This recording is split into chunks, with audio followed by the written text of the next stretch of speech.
ಕರ್ನಾಟಕ ವಾರ್ತೆಗೆ ಸ್ವಾಗತ. ಬಳ್ಳಾರಿಯ ಸರ್ಕಾರಿ ಶಾಲೆಗಳಿಗೆ ಕತ್ತಲೆ ಭಾಗ್ಯ. ಸರ್ಕಾರಿ ಶಾಲೆಗಳ ವಿದ್ಯುತ್ ಕಡಿತಕ್ಕೆ ಜೆಸ್ಕಾಂ ನೋಟಿಸ್ ಅನ್ನು ಕಳುಹಿಸಿದೆ. ಬಳ್ಳಾರಿಯ 100ಕ್ಕೂ ಹೆಚ್ಚು ಸರ್ಕಾರಿ ಶಾಲೆಗಳಿಗೆ ನೋಟಿಸ್ ಜಾರಿ ಮಾಡಲಾಗಿದೆ.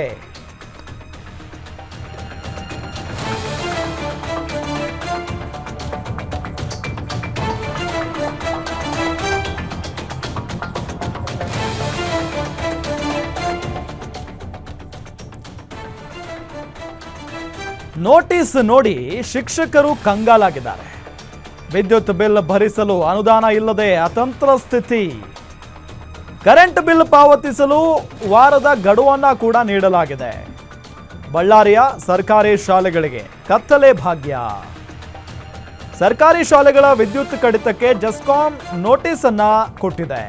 ಬಳ್ಳಾರಿಯ 100ಕ್ಕೂ ಹೆಚ್ಚು ಸರ್ಕಾರಿ ಶಾಲೆಗಳಿಗೆ ನೋಟಿಸ್ ಜಾರಿಯಾಗಿದೆ.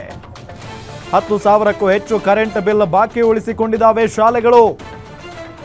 ನೋಟಿಸ್ ನೋಡಿ ಕಂಗಾಲಾಗ್ಬಿಟ್ಟಿದ್ದಾರೆ ಶಿಕ್ಷಕರು.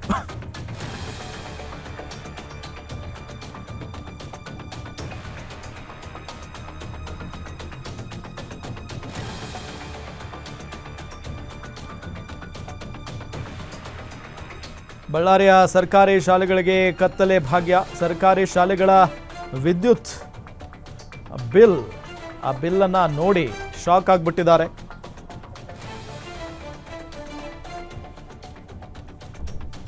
ನೋಟಿಸನ್ನು ನೋಡಿ, ಜೊತೆಗೆ ಆ ಬಿಲ್ನ ನೋಡಿ ಅಲ್ಲಿನ ಶಿಕ್ಷಕರೇ ಶಾಕ್ ಆಗಿದ್ದಾರೆ.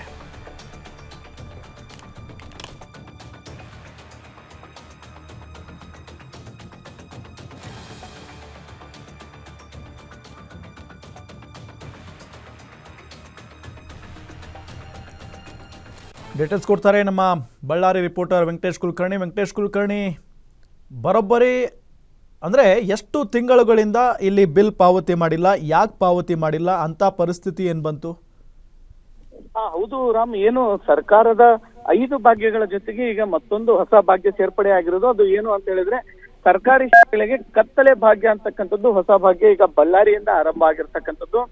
ಇದು ಬಳ್ಳಾರಿ ಜಿಲ್ಲೆಯ ಒಂದು ಪರಿಸ್ಥಿತಿ ಅಲ್ಲ, ಈ ಪರಿಸ್ಥಿತಿ ಕಲ್ಯಾಣ ಕರ್ನಾಟಕ ಭಾಗದ ಹಲವು ಜಿಲ್ಲೆಗಳಲ್ಲಿ ಇರ್ತಕ್ಕಂಥದ್ದು. ಏನು ಸರ್ಕಾರಿ ಶಾಲೆಗಳ ವಿದ್ಯುತ್ ಕಡಿತಕ್ಕೆ ಈಗ ನೋಟಿಸ್ ಅನ್ನ ಕೊಟ್ಟಿರ್ತಕ್ಕಂಥದ್ದು. ಜೆಸ್ಕಾಂ ಇಲಾಖೆ ಈಗ ನೋಟಿಸ್ ಕೊಟ್ಟಿರ್ತಕ್ಕಂಥದ್ದು. 7 ದಿನಗಳ ಒಳಗಾಗಿ ಏನು ಬಾಕಿ ಇರ್ತಕ್ಕಂಥ ವಿದ್ಯುತ್ ಬಿಲ್ ಅನ್ನ ಪಾವತಿ ಮಾಡಿ ಅನ್ನುವಂತ ನೋಟಿಸ್ ಅನ್ನ ಈಗ ಸುಮಾರು 50ರಿಂದ 60ಕ್ಕೂ. ಓಕೆ, ಸಂಪರ್ಕ ಕಡಿತ ಆಗಿದೆ. ಮತ್ತೊಮ್ಮೆ ಸಂಪರ್ಕಿಸುವಂಥ ಪ್ರಯತ್ನ ಮಾಡ್ತೀವಿ. ಗಮನಿಸ್ತಾ ಇದ್ದೀವಿ, ಇದು ಕತ್ತಲೆ ಭಾಗ್ಯ. ಸರ್ಕಾರದ 5 ಭಾಗ್ಯಗಳ ಜೊತೆಗೆ 5 ಗ್ಯಾರಂಟಿಗಳ ಜೊತೆಗೆ ಇದು ಸರ್ಕಾರಿ ಶಾಲೆಗಳಿಗೆ ಕತ್ತಲೆ ಭಾಗ್ಯ. ಇದು 10,000ಕ್ಕೂ ಹೆಚ್ಚು ಕರೆಂಟ್ ಬಿಲ್ ಬಾಕಿ ಉಳಿಸ್ಕೊಂಡಿದ್ದಾವೆ ಶಾಲೆಗಳು. ಯಾಕೆ ಉಳಿಸ್ಕೊಂಡಿದ್ದಾವೆ, ಏನಾಯಿತು ಅಂಥದ್ದು, ಯಾಕೆ ಬಿಲ್ ಕಟ್ಟಿಲ್ಲ? ನೋಟಿಸ್ ನೋಡಿ ಶಿಕ್ಷಕರು ಕಂಗಾಲಾಗಿದ್ದಾರಂತೆ. ವಿದ್ಯುತ್ ಬಿಲ್ ಭರಿಸಲು ಅನುದಾನ ಇಲ್ಲದೆ ಅತಂತ್ರ ಸ್ಥಿತಿ. ಎಂಥ ಕರ್ಮಾರಿ ಇದು. ವಿದ್ಯುತ್ ಬಿಲ್ ಭರಿಸೋದಕ್ಕೂ ಕೂಡ ಅನುದಾನ ಸಿಗ್ತಾ ಇಲ್ಲ, ಹಣ ಇಲ್ಲ ಸರ್ಕಾರಿ ಶಾಲೆಗಳ ಬಳಿ. ಕರೆಂಟ್ ಬಿಲ್ ಪಾವತಿಸೋದಕ್ಕೆ 1 ವಾರದ ಗಡುವನ್ನು ನೀಡಲಾಗಿದೆ. 1 ವಾರದ ಗಡುವು ಕೊಡಲಿಲ್ಲ ಅಂದರೆ ಏನಾಗುತ್ತೆ, ಕಟ್ಟಿಲ್ಲ ಅಂದರೆ ಏನಾಗುತ್ತೆ, ಕತ್ಲಾಗುತ್ತೆ. ಸರ್ಕಾರಿ ಶಾಲೆಗಳು ಕರೆಂಟ್ ಇರಲ್ಲ ಅಷ್ಟೇ. ಬಳ್ಳಾರಿಯ ಸರ್ಕಾರಿ ಶಾಲೆಗಳಲ್ಲಿ ಕಂಡು ಬಂದಂಥ ದುಸ್ಥಿತಿ ಇದು. ಮೊದಲೇ ಸರ್ಕಾರಿ ಶಾಲೆಗಳಿಗೆ ಪೇರೆಂಟ್ಸ್ಗಳು ಮಕ್ಕಳನ್ನು ಅಡ್ಮಿಷನ್ ಮಾಡ್ತಾ ಇಲ್ಲ. ಮತ್ತೊಮ್ಮೆ ಸಂಪರ್ಕದಲ್ಲಿ ಸಿಕ್ಕಿದ್ದಾರೆ ನಮ್ಮ ಪ್ರತಿನಿಧಿ ವೆಂಕಟೇಶ್ ಕುಲಕರ್ಣಿ. ವೆಂಕಟೇಶ್ ಕುಲಕರ್ಣಿ, ಕಂಟಿನ್ಯೂ. ರಾಮ್, ಏನು ಸರ್ಕಾರಿ ಶಾಲೆಗಳ ವಿದ್ಯುತ್ ಅನ್ನ ಕಡಿತ ಮಾಡಿದ್ರೆ ಮಕ್ಕಳಿಗೆ ಶೈಕ್ಷಣಿಕಕ್ಕೆ ಹೊಡೆತ ಬೀಳುವಂತ ಸಂದರ್ಭ ಇರತಕ್ಕಂಥದ್ದು. ಹೀಗಾಗಿ ಪಾಲಕರು ಕೂಡ ಸಾಕಷ್ಟು ಇದು ಮಾಡಿರೋ. ಏಕಂತ ಹೇಳಿದ್ರೆ ಇದನ್ನ ಬಿಲ್ ಅನ್ನ ಕೂಡಲೇ ಸರ್ಕಾರ ಪಾವತಿಸಬೇಕು, ಇಲ್ಲದೆ ಹೋದ್ರೆ ಸರ್ಕಾರ ಆ ಬಿಲ್ ಅನ್ನ ವಿನಾಯಿತಿ ಕೊಡಬೇಕು ಅನ್ನುವಂತ ನಿಟ್ಟಿನಲ್ಲಿ ಒತ್ತಾಯವನ್ನ ಮಾಡಿದ್ದಾರೆ. ಸೊ ಈ ನಿಟ್ಟಿನಲ್ಲೂ ಕೂಡ ಸರ್ಕಾರಿ ಶಾಲೆಗಳು ಈಗಾಗಲೇ ಶಿಕ್ಷಣ ಇಲಾಖೆ ಮತ್ತು ಸರ್ಕಾರ ಗಮನಕ್ಕೆ ತರಲಿಕ್ಕೆ ಒಂದು ಪ್ರಯತ್ನ ಮಾಡಿದೆ.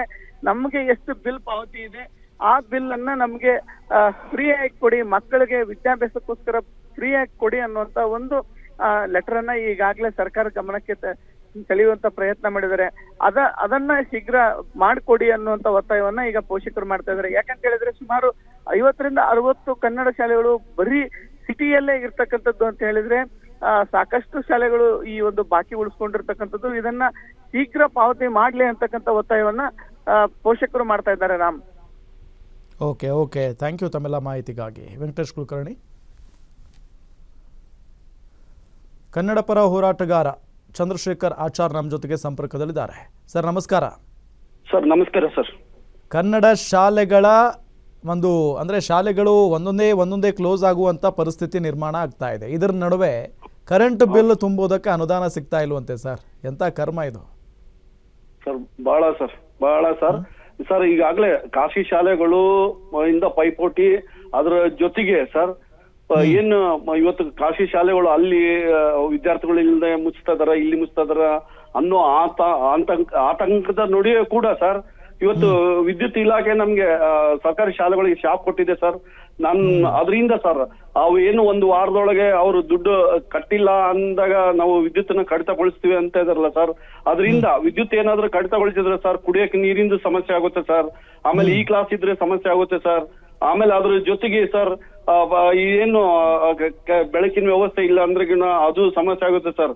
ದಯವಿಟ್ಟು ಮಾನ್ಯ ನಾನು ನಿಮ್ಮ ಟಿವಿ ಮುಖಾಂತರ ಮಾನ್ಯ ಮುಖ್ಯಮಂತ್ರಿಗಳಲ್ಲಿ ಒಂದು ಕಳಕಳಿಯ ಮನವಿ ಸರ್. ನಮ್ಮ ಈಗ ಮನುಷ್ಯನಿಗೆ ಬೇಕಾಗಿರೋದು ಆರೋಗ್ಯ ಮತ್ತು ಶಿಕ್ಷಣ ಸರ್. ಹಾಗಾಗಿ ಶಿಕ್ಷಣಕ್ಕೆ ಎಲ್ಲೇ ಆಗ್ಲಿ ಸರ್ ಸರ್ಕಾರಿ ಶಾಲೆಗಳು ಯಾವ್ಯಾವಲ್ಲ ಅದಕ್ಕೆ ಉಚಿತ ವಿದ್ಯುತ್ ನೀಡ್ಬೇಕಂತ ಹೇಳಿ ನಾನು ಒಂದು ಒತ್ತಾಯ ಮಾಡ್ತಾ ಇದ್ದೀನಿ ಸರ್. ಸರ್ 10,000 ತುಂಬಕ್ಕೆ ಗತಿ ಇಲ್ವಾ ಸರ್ ಸರ್ಕಾರಕ್ಕೆ? 10,000. ಅದೇ ಸರ್, ಈಗ ಯಾವ್ದ್ಯಾವ್ದಕ್ಕೋ ಅದನ್ನ ಬಳಸ್ತಾ ಇದಾರ ಸರ್. ದಯವಿಟ್ಟು ಈ ರೀತಿ ಮಾಡೋದ್ರಿಂದ ಸರ್ ಶಾಲೆಗಳು ಮುಚ್ಚೋದ್ರಾಗ ಯಾವುದೇ ಸಂಶಯ ಇಲ್ಲ ಸರ್. ಇನ್ನು ನಮ್ಮ ಶಾಲೆಗಳಿಗೆ ಸರ್ಕಾರಿ ಶಾಲೆಗಳ ಕಡೆಗೆ ತಿರುಗಿ ನೋಡಕ್ ಇಲ್ದಂಗೆ ಆಗ್ಬಿಡ್ತೇವೆ ಸರ್. ಸರ್ಕಾರಿ ಶಾಲೆಗಳನ್ನ ಉಳಿಸ್ಬೇಕು ಬೆಳೆಸ್ಬೇಕು, ಅದು ಕರ್ನಾಟಕದಲ್ಲಿ ಎಂಥ ಪರಿಸ್ಥಿತಿ ನೋಡಿ, ಉಳಿಸ್ಬೇಕು ಬೆಳೆಸ್ಬೇಕು ಅನ್ನೋದನ್ನ ಮಾತಾಡ್ತಾ ಇದೀವಿ ನಾವು. ಯಾಕೆ ಅಂದರೆ ಸರ್ಕಾರಿ ಶಾಲೆಗಳನ್ನು ಸರಿಯಾಗಿ ನಿರ್ವಹಿಸ್ತಾ ಇಲ್ಲ, ಅಲ್ಲಿನ ವ್ಯವಸ್ಥೆ ಸರಿಯಾಗಿಲ್ಲ ಅಂತ ಹೇಳಿ ತಂದೆ ತಾಯಿಗಳು ಮಕ್ಕಳನ್ನ ಸರ್ಕಾರಿ ಶಾಲೆಗಳಿಗೆ ಅಡ್ಮಿಟ್ ಮಾಡ್ತಾ ಇಲ್ಲ. ಇದರ ನಡುವೆ ಇಂಥ ಅವ್ಯವಸ್ಥೆಗಳು.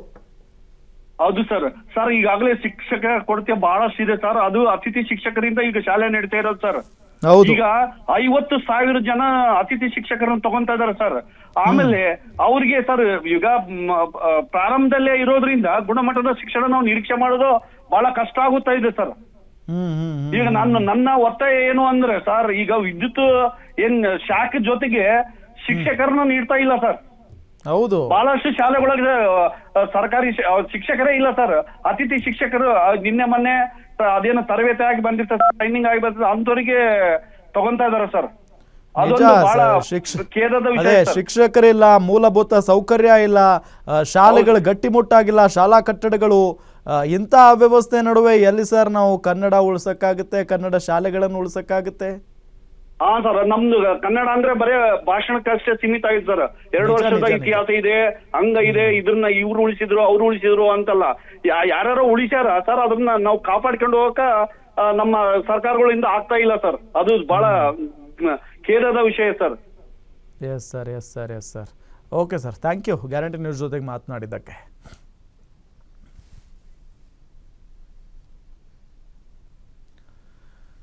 ಈಗ DDPI ಉಮಾ ಅವ್ರಿಗೆ ನಾವು ಕರೆ ಮಾಡ್ತಾ ಇದ್ದೀವಿ ಈ ವಿಚಾರಕ್ಕೆ ಸಂಬಂಧಪಟ್ಟಂತೆ. ಏನು ಮೇಡಮ್ ನಿಮ್ಮ ರಿಯಾಕ್ಷನ್ನು ಅಂತ ಕೇಳೋದಕ್ಕೆ. ಪಾಪ ಅವರು ಕಾಲ್ ಪಿಕ್ ಮಾಡ್ತಾ ಇಲ್ಲ, ಭಾಳ ಬ್ಯುಸಿ ಇದ್ದಾರೆ ಅಂತ ಕಾಣಿಸುತ್ತೆ.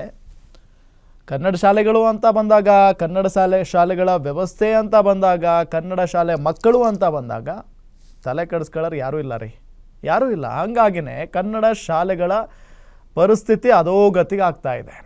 ಕನ್ನಡ ಶಾಲೆಗಳನ್ನು ಮುಚ್ಚುವ ಹಂತಕ್ಕೆ ನಾವೆಲ್ಲ ಬಂದುಬಿಟ್ಟಿದ್ದೀವಿ.